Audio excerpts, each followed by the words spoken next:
The arena hums with anticipation long before the first punch is thrown. Lights glimmer off the canvas, music echoes through the rafters, and every seat is filled with eyes searching for something special.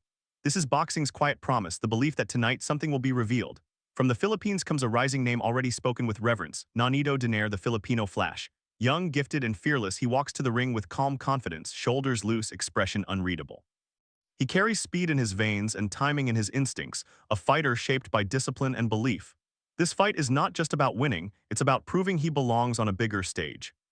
Across the ring stands Kahren Harutyunyan, representing Armenia by way of California. Shorter, compact, built for endurance rather than power. No knockouts, no headlines, but toughness forged through repetition and resolve. He knows the odds, knows the danger, and still steps forward. For fighters like Harutyunyan, nights like this are rare and survival is earned punch by punch.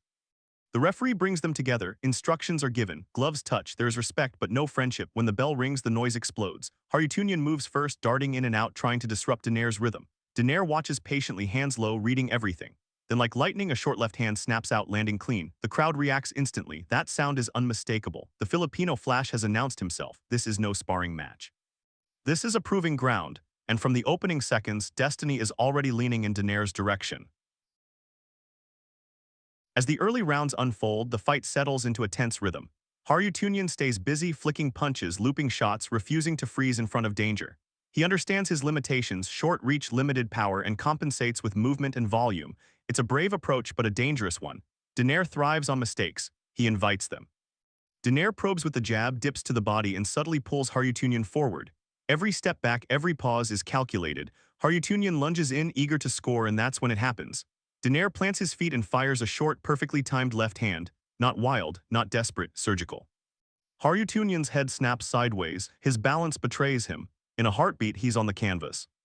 The arena erupts as the referee begins the count. Harutyunyan rises, hurt but proud, determined not to let one moment define him, but the message has been sent. This is Donaire's world now, and every mistake will be punished. When the action resumes, Donaire doesn't rush, he stalks, he pressures. He lands clean shots while avoiding return fire with subtle head movement and sharp instincts. Harutyunyan fires back, landing a few counters of his own, but the difference is clear. Donaire's punches carry authority, they stop momentum, they demand respect. By the end of the round, the crowd knows what they're witnessing, not just speed but intelligence, not just power but control. Donaire is no longer just surviving, he's dictating the fight.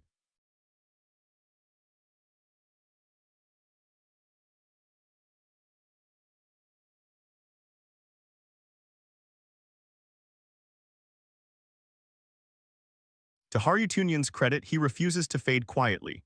He adjusts, pumps the jab, digs to the body, and tries to make the fight uncomfortable. He steps inside, willing to trade, willing to suffer if it means landing something meaningful. There is no clinching, no stalling, only effort. But effort alone is not enough against a fighter like Donaire.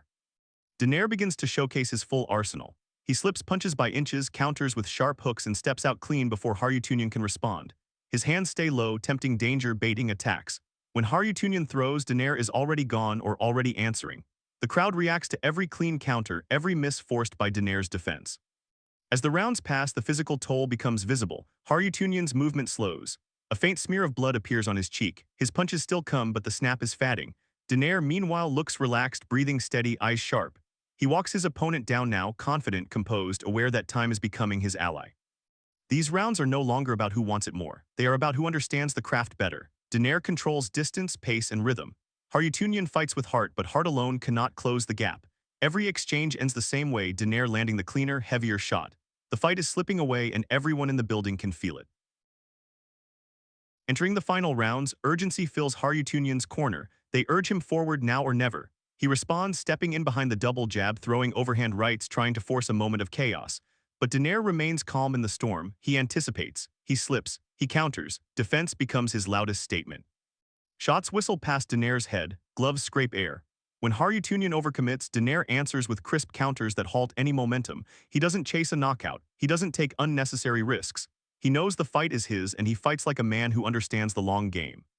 In the final seconds, Donaire lands a big left hand just before the bell, one last reminder of his control. The crowd rises, applauding not just power but mastery. When the final bell sounds, both fighters stand. Harutyunyan exhausted, proud, having given everything. Donaire composed, confident, knowing he has taken another step forward. The announcement comes, split decision. And then the name echoes through the arena, the winner of the vacant NABF Super Flyweight Title, the Filipino Flash, Nonito Donaire. Applause rains down, another chapter written, not with brutality but with precision. On this night, Donaire didn't just win a fight, he announced his arrival. Boxing clapper.